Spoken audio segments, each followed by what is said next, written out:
Well, Secretary General, welcome back to the Oval Office. I have to say ahead of time, I'm going to miss you. I'm going to miss you. You know, I believe this is one of the most consequential moments for Europe since World War II.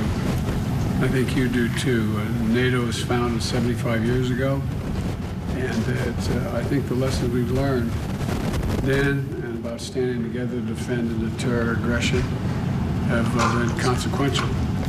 And we've made NATO, under your leadership, we made it larger, stronger, and it's more united than it's ever been. So I want to thank you, Mr. Secretary General, for the incredible work you've done.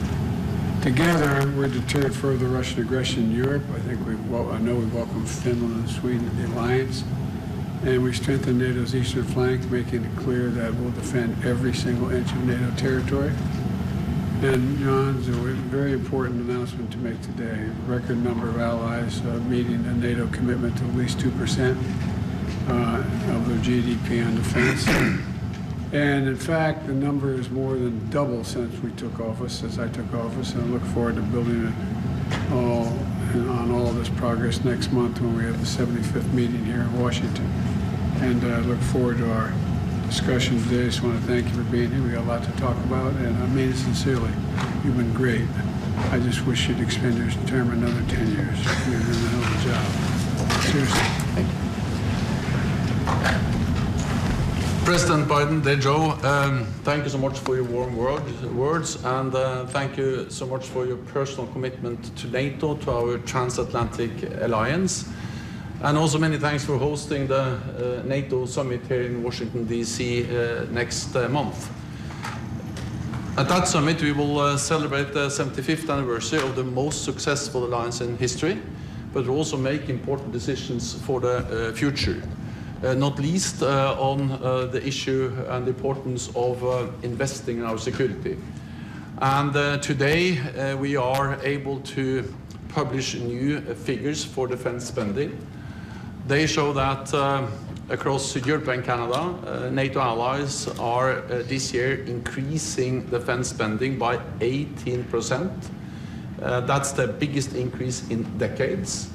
And 23 allies are going to spend 2% of GDP or more on defense this year.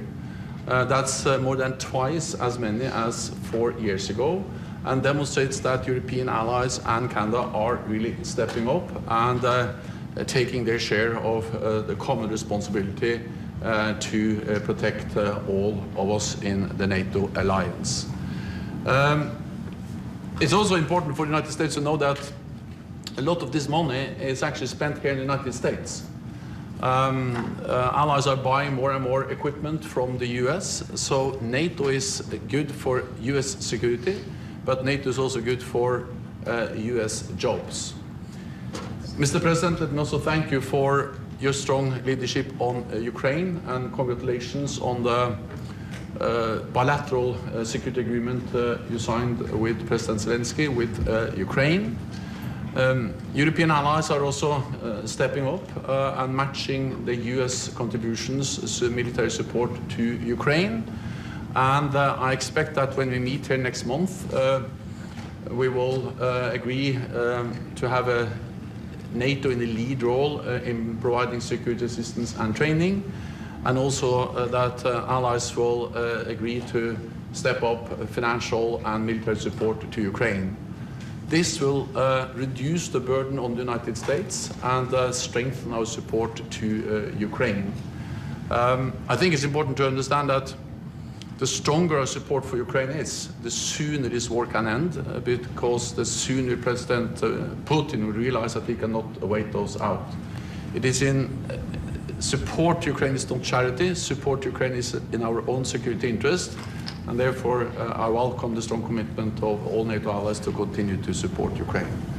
So once again, thank you so much. Thank you for once again hosting me here in the Oval Office, and I look very much forward to the NATO summit in Washington, D.C. next month. Thank you.